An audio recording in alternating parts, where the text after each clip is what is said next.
The McAlvany Weekly Commentary, covering monetary, economic, and geopolitical news events.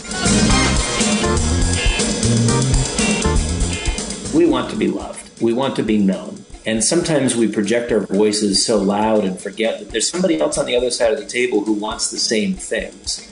And if we listen more, again, you may not be able to control outcomes, but you can engage just as rigorously, intellectually.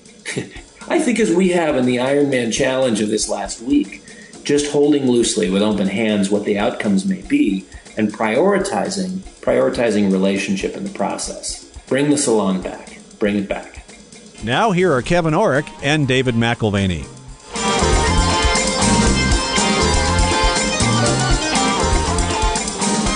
Welcome to the McAlvany Weekly Commentary. I'm Kevin Orrick along with David McAlvany. Well, David, you're in Hawaii, and man, I missed last night. You kept going in and out of service. You know, most of our listeners know that we meet on Monday nights, and we don't necessarily always directly discuss what we're going to talk about when we record on Tuesdays, but a lot of times, you know, there's momentum to the conversation by the time we start recording because we've talked on Mondays. But you kept going in and out of service. I had my Talisker poured. We were trying to carry on a conversation, and I think I texted you and said, let's just catch up tomorrow, because you were garbled more than not. But man, it's amazing how much I miss it when we don't do it. Well, it's our version of a weekly salon. It's on a Monday evening. We gather, we discuss, we learn from each other, we discover gaps in our thinking, we explore new ideas. Occasionally this feeds into the commentary. Usually it does not, but Mondays are a part of Tuesday's commentary recording. Of course, it gets published on Wednesday. It's like exercising and making the mind more pliable prior to the weekly podcast. I know. I really look forward to it. When I took my daughter over to Oxford, you had said, make sure you go to the Eagle and the Child where the Inklings met. And we did. That was the first thing we did when we got off the plane. We got on the train to Oxford. We went over to the Eagle and the Child. We had fish and chips there, but we went around to the back room. For any listener that gets to Oxford, I would highly recommend you go see where J.R. Tolkien and Owen Barfield and C.S. Lewis, where these guys would actually meet. It reminds me of what you and I do on Monday nights, Dave, and it's so intellectually and spiritually stimulating. My only other suggestion would be if you go across the street to the Lamb and the Flag, they have a better selection of beers. But that's on a different point. You know, bring back spiritually stimulating. Yeah, you went to the spiritually stimulating right away. I wasn't talking beer, Dave. Yeah. Well, I wish we could bring back the salon. I have a dear friend who meets weekly in his basement, what he turned into a pub, to discuss ideas with an array of people. Typically, it's over a dram of whiskey and with a pipe. Before we had kids, my wife and I engaged our community with what we called the Thought and Inquiry Forum. We'd do film critique 1 week, and then 2 weeks later, we would look at an essay from Mortimer Adler's series, The Great Books. Do that, a couple times a month. And, the salon was this old idea of bringing people together and curating a conversation and having just the right people there for dialogue and debate and critical thinking. And it's something that I miss. I miss the Thought and Inquiry Forum. I think if we cannot discuss, if we cannot debate, then our ability to fully understand the realities around us are diminished. And, on the commentary here in this podcast, we want to understand the nature of things. We're interested in finance and economics. That's, our reason for existence, more or less, on this podcast. But there are no-go zones. There's a growing number of no-go zones, which suggest that interdisciplinary thinking is not allowed, that all spheres have their high priests, and those priesthoods write the dogma for those particular disciplines, and you're either on board or you're not to go there. Economists are just one version of the dogmatist. This has long been the case. Even go back to what Keynes said decades ago. Practical men who believe themselves to be quite exempt from any intellectual influence are usually the slaves of some defunct economist. Madmen in authority who hear voices in the air are distilling their frenzy from some academic scribbler from a few years back. Think about that. Do you know what madman is in your head? The sociologist, the psychologist, the scientist, the economist being the slave of some defunct thinker probably is not a good idea. What about being a slave to some defunct scientist? I mean, it was not that long ago that the flat earth theory was pretty popular in its day. Well, it was the operative theory. Well, in theory, what theory's trying to do is just take what people are seeing and make some sort of story out of it that makes sense. And, the story changes based on various fields of view. I know in science, some of the more inventive laboratories, like Bell Labs, they actually have encouraged in the past this interdisciplinary discussion like what you're talking about. Or at Princeton, at 3:00 in the afternoon, they have tea. Well, they don't have tea so that they can be caffeinated. They have tea so that they can take these various disciplines and get them talking to each other. And there have been some amazing discoveries that would have never been made within the field of, let's say particle physics or quantum physics or mathematics, where there's an overlap. Well, that overlap can only be found in that interdisciplinary approach of discussion. You and I have integrated dialogue into our lives, and the commentary is a part of that. I think what I prize most about that is that dialogue reveals gaps. It shows you blind spots. And it's critical. For us, it's critical for the body politic. It's critical to our reflection on the events around us. It's critical to what we do, again, for this commentary. Yeah. Well, you're in Hawaii right now, and I know that you guys, I missed that this time. 5 years ago, I did the triathlon with you, the half Ironman, and it was great. But two of my favorite things afterwards it was just the get-together, the party, where everybody got a chance to just sit down and talk. And I have to say the second one, Dave, was a few days later, we got back into Hapuna Bay, and we were no longer competing. We just got to swim. I love both of those things. I look back and I think, what do I remember most about the triathlon? And honestly, it was the social interaction and that last swim before getting on the plane. Well, this time there's a group of 25 of us.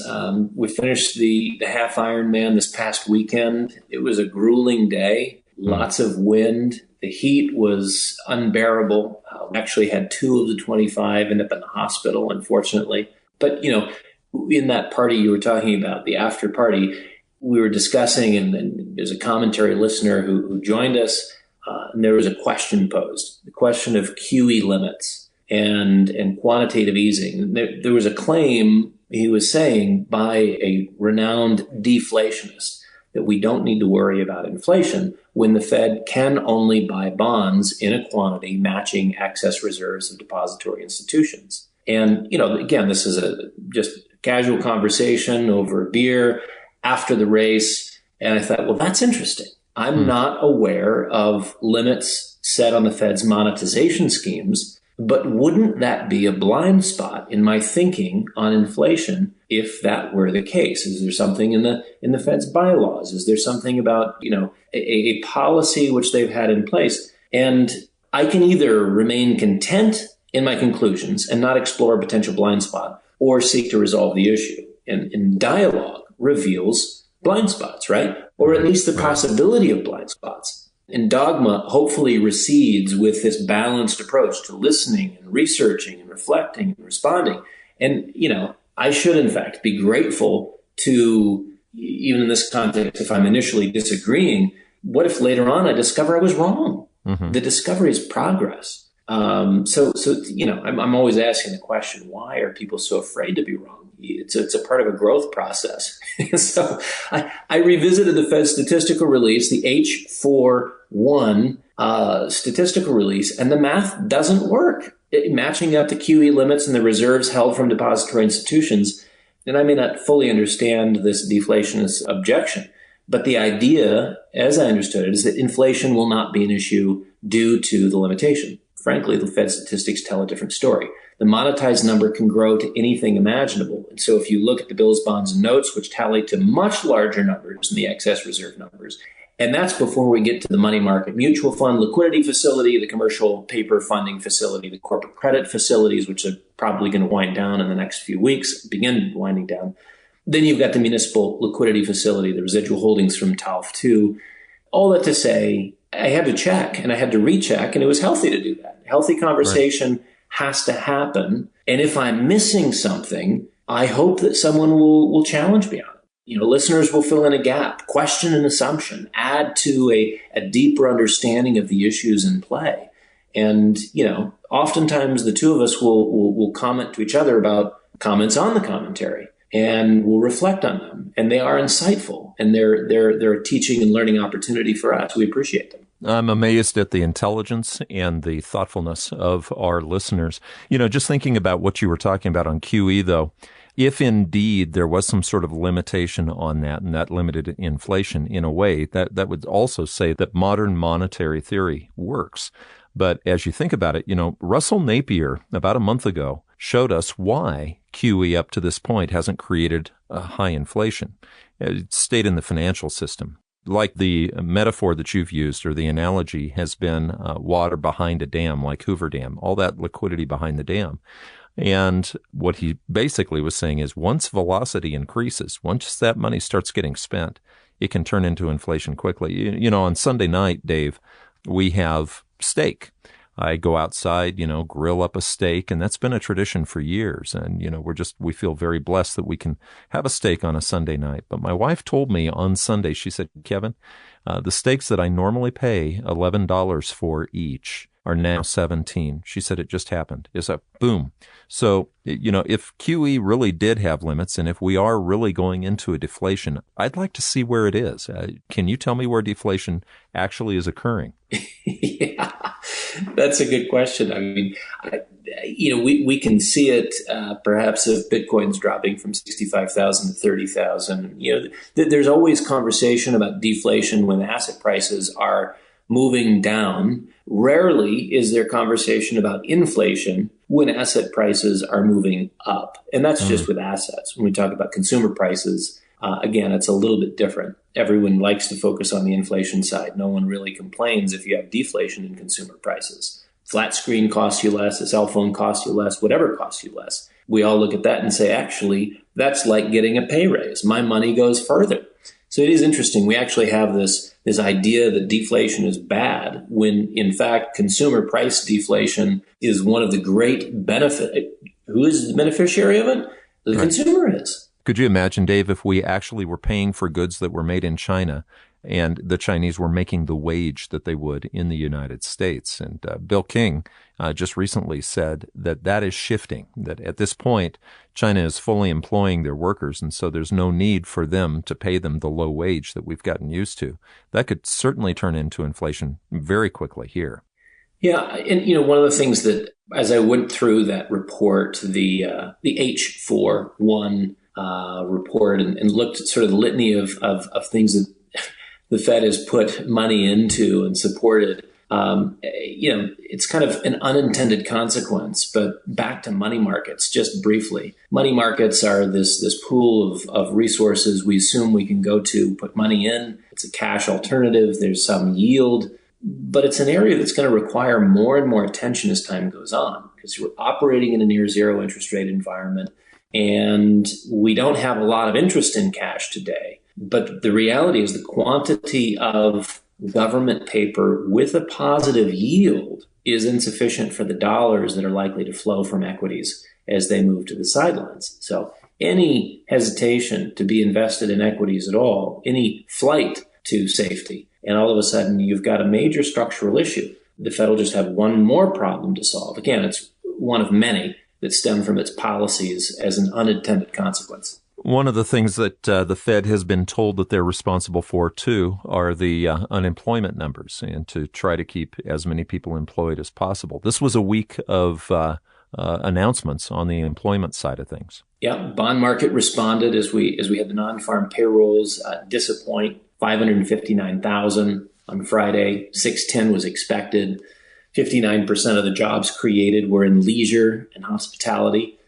That's a good sign that we're getting back to normal. 186,000 in food services and drinking establishments. The unemployment rate moved lower to 5.8%, and that was not because of an increase in jobs, but actually, it's just the way the math works. You had a decline, 100,275 people left the labor market. And so the overall number improved because the labor force participation rate fell from 61.7 down to 61.6%. So the Bureau of Labor Statistics household survey, little different, even in the non-farm payrolls, showing 151,620 jobs on the growth side versus 559. So household survey was again, you could have described both of them as anemic, and an improvement in the rates, but only because the labor force participation rate fell.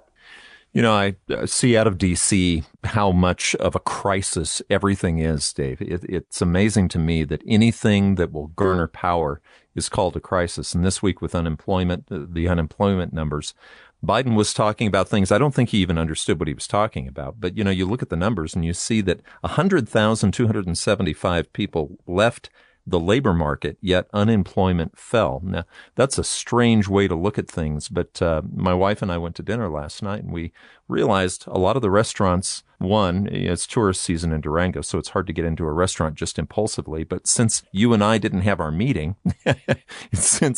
normally I'd be talking to you, I said, well, let's go out to dinner. So we went out, and what we found, Dave, is the restaurants are strained. They cannot hire enough people. In fact, I'm not sure how old the people at the front were, but there was probably a 14-year-old at one restaurant and maybe a 15 or 16-year-old at the other. And, you know, one of the waitresses in one of the restaurants said, no more. We can't take any more. I'm looking at this, Dave, and this crisis of unemployment that Biden was talking about, isn't it caused by the government actually sending people more money than they could earn if they were actually waiting tables? Yeah, I think that's exactly right. But never underestimate the political elite and their desire to actively churn up a crisis here, there, and everywhere. To a politician, everything's a crisis, and everywhere you look is a conflict. And I think that the reality behind our employment situation is, you find politicians constantly whipping up the base. That's an important way of creating energy. That energy is then harnessable for getting the change that you want. Biden and his administration have, bought race theory hook, line, and sinker. It's unfortunately because I think it undermines a lot of progress in race relations, which is just, one space where conflict is, in my view, marginal, not structural. But as I say, everywhere you look, there's a crisis. It's the vocabulary of the DC politician. And that crisis mindset is used to justify actions, to grab political attention, to grab power, to exploit prejudice. Prejudice isn't necessarily racism. Prejudice, isn't it formed from the words prejudge? Yeah, this is a conversation that my wife and I have had on a number of occasions. Prejudging someone takes place all the time. And there's certainly limiting factors to it. Sometimes it's healthy. Sometimes it's normal. And sometimes it's very unfortunate and costly to relationship. But, a salesman walks to your front door and you have no idea who he is. And you feel either more or less comfortable with him if he's wearing a collared shirt versus a t-shirt. If a person walks up to you and has visible tattoos, you don't really think of it that much if it's on their arms, but you might if it's all over their face. Whether a person is dressed well or slovenly, whether a person speaks with an accent that's Southern or Northeastern, whether you're listening to a person with a foul mouth, judgments are made before the whole person is known. And of course, that's a part of navigating life. It has to be accounted for as a prejudice, but not as the equivalent of racism. And I think this is, again, one of those areas where, there is a desire for the DC elite to exploit prejudices, turn them into issues of hate, and then harness energy for political means. And, prejudice, I would agree, is inherently limiting to relationships, and prejudgments can be very negative. But on the other hand, I would never counsel my daughter to be unaware of social cues, to ignore signals that might compromise her safety. If you grew up in a major metropolitan area, this is the difference between a city mouse and a country mouse. The city mouse knows there's a certain degree of street savviness that ensures that you're safer, but you are watching people and you are definitely profiling. Why? Because if you've grown up in a major metropolitan area, you're not stupid. That's what they call street smart. It ties out to hasty generalizations, which are definitely a logical fallacy, and prejudgments. But I think it's important you account for them. You know why you have them. You don't let them limit relationships. Malcolm Gladwell looks at this issue from his unique vantage point in his book, Talking to Strangers, and love the book. It's worth thinking about. And my wife has kind of expanded on some of those ideas in terms of prejudice versus racism and the differences. But I recommend the book. Well, and what you're talking about, there are prejudices that will actually save your life in a pinch. And I guess if I have a prejudice, probably more than anything, it's a bias and a prejudice against the government's intentions, because they seem to want to divide us, Dave. They seem to want to find difference and then leverage that difference. That's right. And I think it's grossly manipulative. Framing everything as racist is not about improving relationships as much as it is restructuring power in society. And that's what they're in the process of doing. You've got the dream, a part of the dream spending package for Biden is on childcare, $225 billion. Do it for the children. Years. Yeah, do it for the children, right? Isn't it, some of the worst things that have ever happened in world history have been do it for the children? Well, and in this case, it's offering to take your children for universal preschooling, for care, what I might see as imprinting earlier than ever before. Pick up a few extra years of state-sponsored thinking and behavior modification, says the cynic. And it just begins 2 years earlier than normal. But here's the narrative. And this is how it ties back into sort of, crisis creation and opportunity for spending. The narrative is that struggling women can't work due to the childcare crisis. And it's a crisis. And that's what they're saying. This is the case. Apparently, we have a childcare crisis. If you look at the employment numbers, over the last 2 month period, women have gained 390,000 jobs. Men have gained 381,000 jobs. Since February of 2020, looking on the lost jobs versus lost, men versus women, February of 2020, women have lost a total of 3.3 million jobs from then to now. Men have lost 3.8 million jobs in the same time frame. The equivalence is there if you can do the math, but politicians would prefer to create the impression that childcare is the obstacle to getting women back to work. So now we have a women's rights issue in play. We have kids holding them hostage at home. And oh, by the way, only the state can fix this colossal imbalance, which does exist or does not exist. I mean, we have a childcare crisis as defined by DC politicians, meaning we have a spending opportunity. Anytime you hear the word crisis in DC, you should hear it translated as a spending opportunity. DC has money they want to spend, or it's going to go get it to spend it, and it's going to be directly on constituencies. Crisis is perfect cover for almost any political mischief, regardless of party affiliation. Well, I mean, just look at the last year.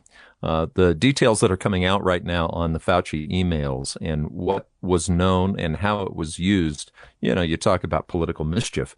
There's been an awful lot of political mischief based on COVID, real or not, as far as where it came from and whether a mask works or whether you get the vaccine.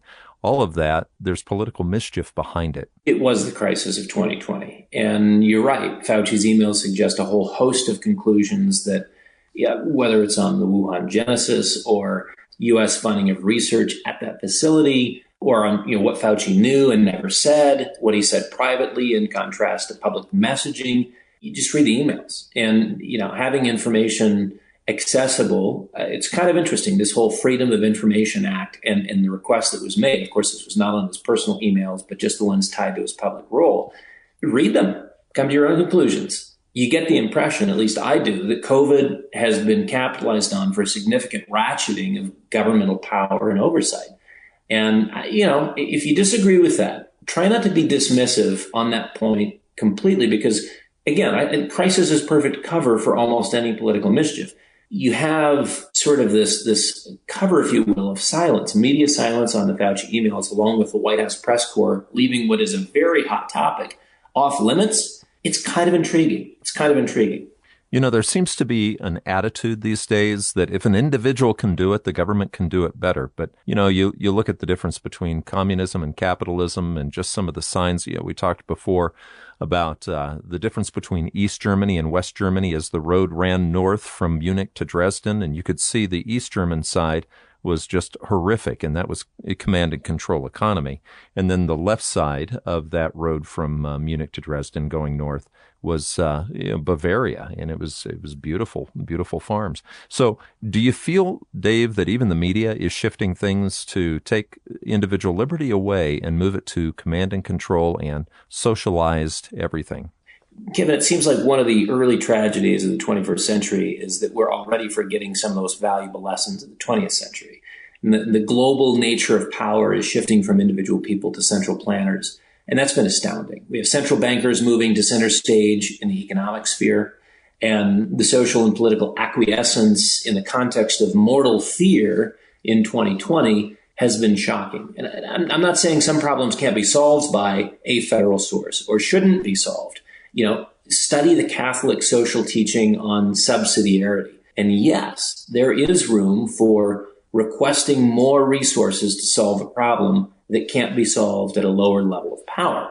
But a first response should always ideally come from the lowest level of power, according to the principle of subsidiarity. But those closest to the issue of concern, if you have the resources to solve it, great. If you don't, then reach up and ask for some help. But we've shifted dramatically towards seeing every problem as a federal and not a local or state concern. And maybe it's easy to understand. It's where the money comes from, whether you're talking tax redistribution or the money printing franchise. And you look at the COVID response, and to some degree, the federal government had to be involved. But that is kind of the way we roll these days. The federal government is always involved, not just had to be in one situation, but is almost always the first to be invited. Yeah, I look at the COVID response, Dave, and again, going back to, just going out to dinner last night and seeing that these restaurants literally cannot get enough workers to meet the demand. That is part of that response to the crisis. You socialized everything, you send everybody money, and why work? The National Federation of Independent Business says that 44% of small businesses are unable to fill their job openings. And of the respondents that they spoke to, these are small business owners, 92% of the respondents said they're not able to find qualified applicants for the roles they're trying to fill. Top reason given for a shortage of workers was supplemental unemployment benefits. Probably not a surprise to you, but Biden has responded. You can bring people off the couch. You just have to pay them more. Raise your wages. You'll get your workers. So it's really interesting to see this. We're passing the $28.4 trillion mark on our debt. We're paying people not to work. And the big guy says, compete with us on the wage front for those who are going to be working versus just receiving wages for not working. And everything's going to be fine. And I think one of the things that raises, coming back to this issue of inflation, deflation, what about cost pull inflation? Should we worry about wages rising along with materials costs? And I think the answer we're getting from DC is no, because the neo-Keynesian economic fundamentalists have consecrated both the unemployment benefits, and in faith, they believe that inflation will help us, not hurt us. Meanwhile, what are we doing? Not that we all go out and gorge ourselves on candy bars, but have you noticed shrinking candy bars, shrinking cereal boxes yet again? Nevertheless, keep the faith. Central planning is working. Yeah, you wonder if, life cereal is going to look like a thimble at some point. It brings me back to what you were talking about before, the deflationist who had the theory that any amount of quantitative easing that's limited would, not lead to inflation. Maybe I'm misstating that. But, any economist, or actually you don't have to be an economist, anybody who's read any economic history realizes that anytime you print money, it causes either shrinking of the boxes like you're talking about, or inflation for the same amount of goods or services. I enjoyed a Financial Times article by Wolfgang Schäuble this week. He was previously the German finance minister and obviously has been involved with the European Central Bank. And, many people have viewed him as sort of an inflation hawk. And they were surprised in recent years when he was, agreeable to the idea of government intervention. And, he's just basically willing to say yes, but, and the key qualifier is there in what follows next. I'm going to quote from the Financial Times article where he says, many governments focus on the easy bit of Keynesianism, borrowing, and then postpone repayment of their debts. This leads to continually expanding sovereign debt. Sooner or later, inflation looms. Keynes saw this as a major threat, citing its potential for, quote unquote, overturning the existing basis of society. And I think that captures the concern well. And I sometimes wonder, Kevin, if the current economic policies are accidentally destructive, overturning the existing basis of society, or maybe even intentionally destructive, overturning the existing basis of society. Well, it goes back to Crisis and Leviathan. The Leviathan continues to grow and grab power.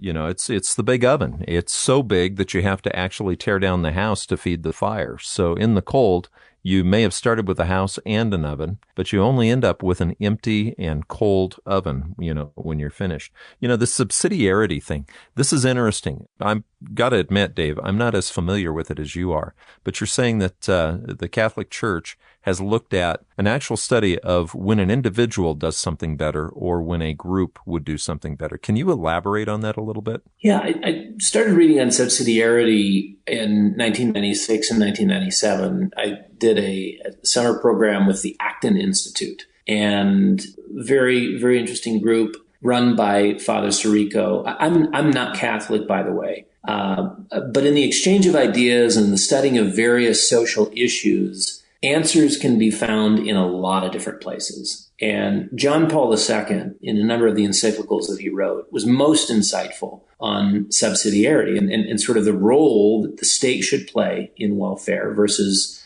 individuals, and the role that we can and maybe even should play, being closer to those who have needs with a better appreciation for the causal factors contributing to poverty and need and what have you at the local level.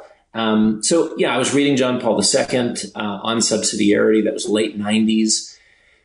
In some respects, John Paul reminds me of Václav Havel, the Czech playwright. John Paul stood at the turning of the tide in Poland, and he was helping facilitate a transition away from socialism and communism towards a more free and open society. Incidentally, he was kind of an outsider, the first non-Italian pope since the 16th century.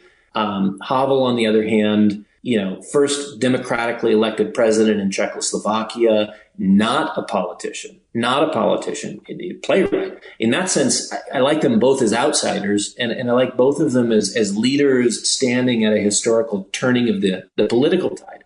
And so their life experience was invaluable. The perspectives were rich. Subsidiarity is if an individual or an organization can accomplish on their own initiative something that needs to be done, then a higher authority is not necessary. And so a greater and higher social institution should not step in and supplant the duties of the lower social organization.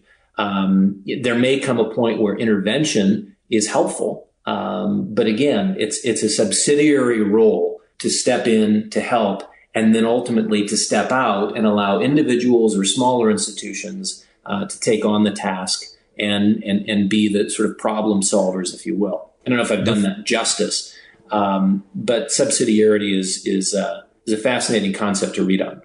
The thing is, the more you do socialize something, the more the social system has to step on any kind of individual dialogue. I think about the last year, Dave, and how many changes there were to our ability to actually talk about the things we'd like to talk about. There are Monday nights where we talk about things and say, I don't know that we can even say this on the commentary without it being blocked. I heard recently that YouTube has blocked Trump for the next 2 years. And, whether a person's a fan of Trump or not, that just seems wrong, that this discussion level and the ability to communicate, you call it the salon, that seems to be very much muted at this point. Yeah, for me, the fascinating reality of 2020 was to see how fear scrubbed the salon. And again, this is not a hair salon. This is not a nail salon. but it scrubbed the salon of dialogue and discussion and debate and replaced those things with dogma. Dogma, of all things, in scientific dogma as it was framed. But, clearly partisan politics was already trending towards the death of dialogue.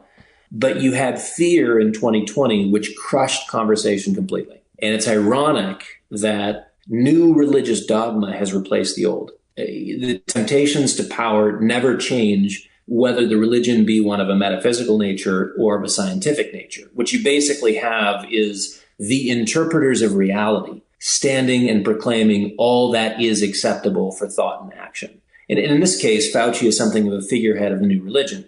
Time will tell if our faith in this man of science has justified true belief, or if it was sort of a cult of personality. But here he was, the figurehead of science, right? And there is an interpretation of reality which gives you what is appropriate and acceptable for thought and action. Religious dogma, as we know, if you look back in history, has been under critical review for a long time. It's sort of this post-Enlightenment, and even beyond that, postmodern critique that continues in ivory tower circles. And it makes it ironic that it's the ivory tower which is so stridently moving towards a new fundamentalism. And you see it in a couple of different stripes and strains. You get your scientific fundamentalism, your climate fundamentalism, and a number of different new forms of fundamentalism that exist today where you're simply not allowed to discuss. You accept what has been determined to be true according to an interpretive theory. Well, and scientists right now are being held to the politically correct answer, whether it be global warming, whether it be COVID, or we'll just cut you off. These people have to publish papers, and these days they have to have, if it's a Twitter account or some form of format that they communicate. Unfortunately, the communications format just gets shut down unless they march along with everyone else. Yeah, absent is the dialogue. It basically is, we're not here to discuss. We're here, you repeat after me, this is the conclusion that has already been come to. And again, so it's interesting that an interpretive theory is being treated as fact. Because if you look at the history of science, and I would encourage you to look at two different places, read Ram Hare's The Philosophies of Science, or a little less dense, but equally interesting, Kuhn's Structure of Scientific Revolutions. And if you look at the history of science, it's just like the history of ideas. What it suggests is that we are only a little less blind through time, and there are incremental improvements with each discovery. And what happens is you have, on the other side of a fresh discovery, a new explanatory theory. As it turns out, science is not a set of facts we acquiesce to. Science is an operative explanatory theory for the facts. It's the lens through which we see and understand things. And the lens of science is ever changing. And I think people forget that so quickly. If you don't understand the history of science, you don't appreciate that the lens of science is ever changing. So when we call something scientific, we should keep in mind that we have thousands of years of scientific interpretation, which was incomplete or completely wrong. Yet it was the best that science could offer at the time. What we should say instead of trust the science, or any other dogmatism for that matter, trust the economists, or trust the central bankers. What we should say is trust the explanatory theory. We think this one is better than the last. And yes, we remain ignorant of the next explanatory theory, which will bring us superior insight, but we're going to go with what we have now. So forgive us for the areas in which we're wrong, but this is as good as it gets for the time being. It's interesting, Dave. Sometimes you can have several theories in science that help enhance each other because it's a little like the different parts of an elephant. And I think about physics over the last 150 years. Quantum physics does not match particle physics or relativism. You've got various theories right now, and then you've got string theory that's out there as well. And they all play a role in being able to maybe get something to work just a little bit better from a certain angle. Okay, so quantum physics works at a extremely small scale, but it's a lot easier to just use Newtonian physics to, get to the moon. So in a way, the new theory doesn't always even have to cancel out the old because all of science is just an approximation of, like you said, of the facts and taking the facts and trying to tell a story that makes sense so that we can actively use it. But, Dave, I want to go back to the power grab because if indeed you are trying to maintain power, you definitely, and if you're part of the priesthood of a particular dogma, you're going to want to squelch any other theory. Well, that's right. And so, yeah, as I say, that sort of soft version of trust the explanatory theory instead of trust the science. I'm not even questioning some of the theories that are operative today. But what I see is the body politic being moved in a particular direction. Crisis is perfect cover for almost any political mischief.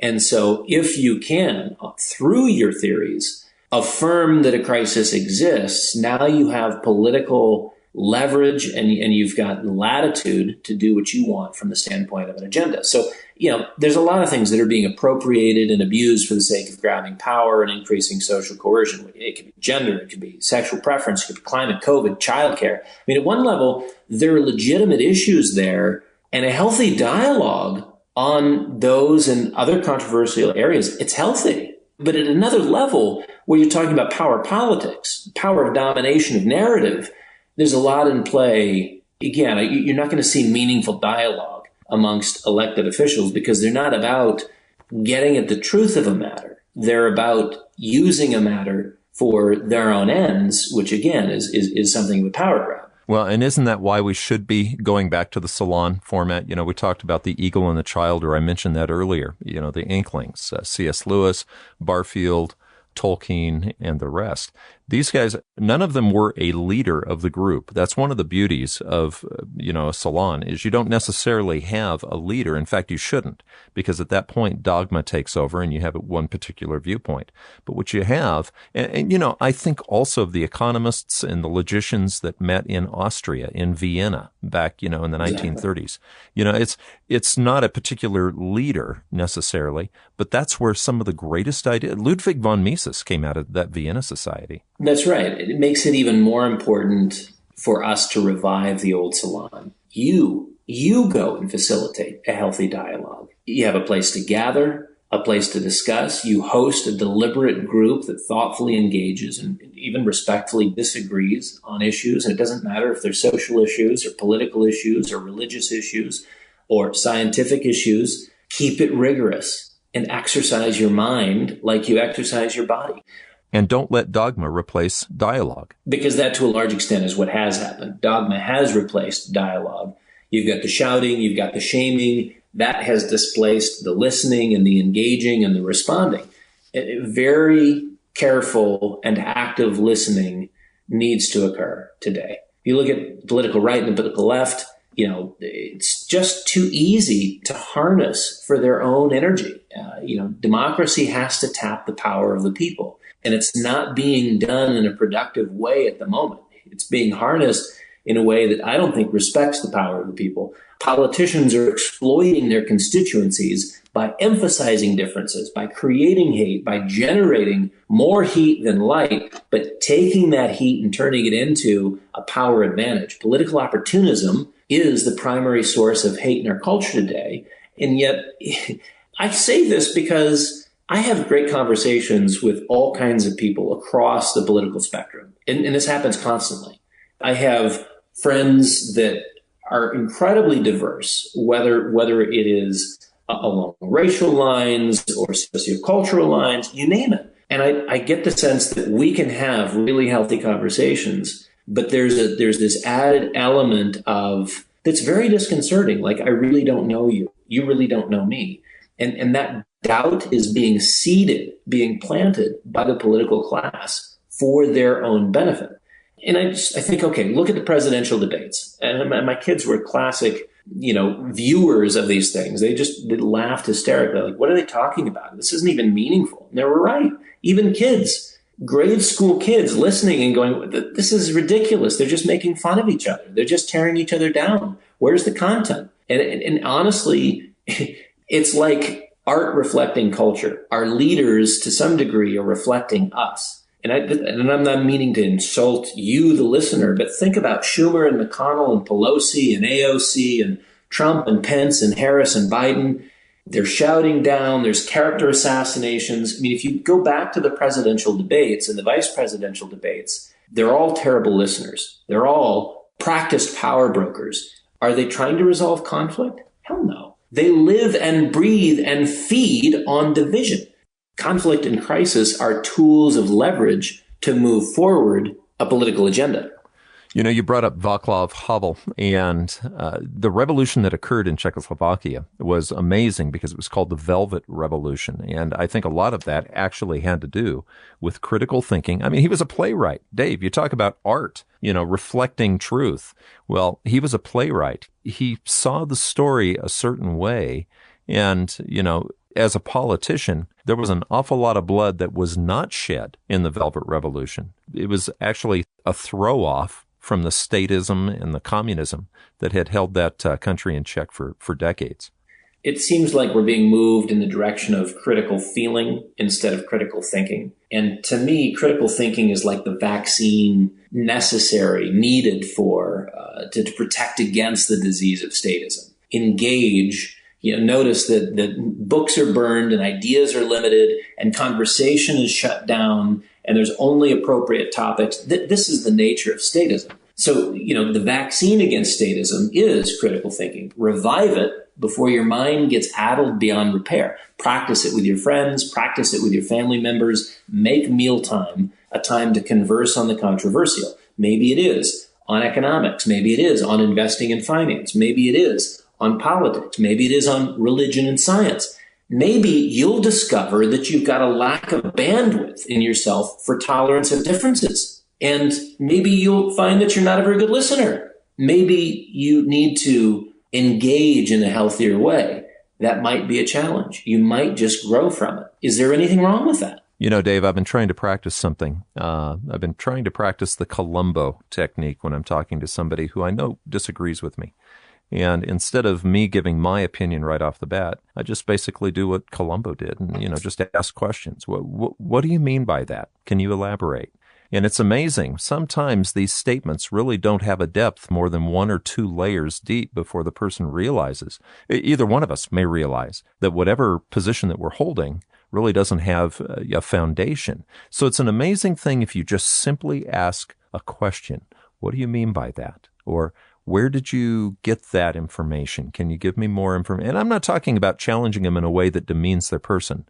I'm talking about just simply being interested in more dialogue. And it's amazing. So you talked about talking to diverse people.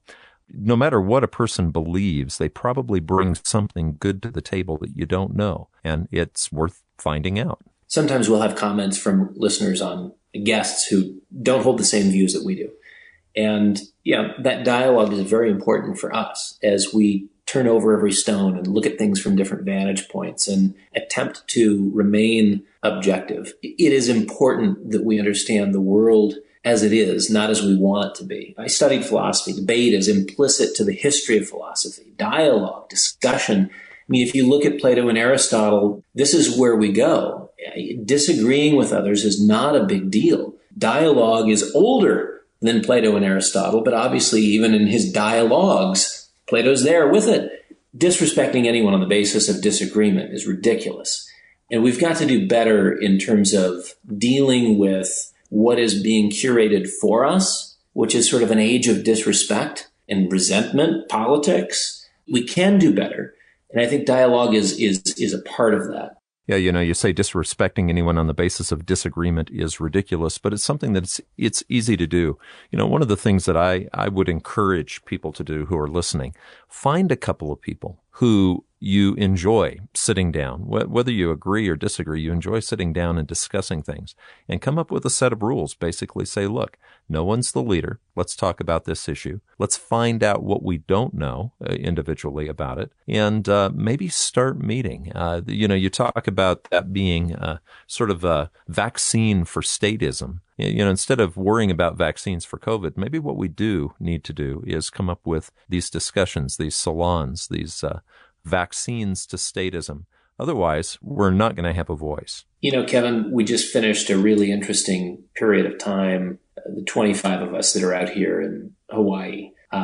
There's a lot of things that you can control and some things that you can't control. There was rigorous training that went into preparation for this race. And in the end, you just bring what you have on the day. And you find that you're not in control of everything. You can't be. and you do your part, you plug in. And I think that as rigorous as these colleagues and friends of mine have engaged their bodies, and still we're left with this sense of there's things that you can't control and you have to be okay with that. To me, that's almost the same attitude that you bring towards the salon, which is, yes, you engage fully. Yes, it is rigorous. Yes, you bring your very best. And know that the point is not for you to control an outcome or to convince the world of anything, but just to engage and to better understand not only someone else's point of view, but for them to know that they have been understood. Kevin, we're really basic people. If you think about it, we want to be loved. We want to be known. And sometimes we project our voices so loud and forget that there's somebody else on the other side of the table who wants the same things. And if we listen more, again, you may not be able to control outcomes, but you can engage just as rigorously, intellectually. I think as we have in the Ironman challenge of this last week, just holding loosely with open hands what the outcomes may be and prioritizing relationship in the process. Bring the salon back. Bring it back. You've been listening to the McAlvany Weekly Commentary. I'm Kevin Orrick along with David McAlvany. You can find us at McAlvany.com. That's McAlvany.com. And call us if you'd like. 800-525-9556. This has been the McAlvany Weekly Commentary. The views expressed should not be considered to be a solicitation or a recommendation for your investment portfolio. You should consult a professional financial advisor to assess your suitability for risk and investment. Join us again next week for a new edition of the McAlvany Weekly Commentary.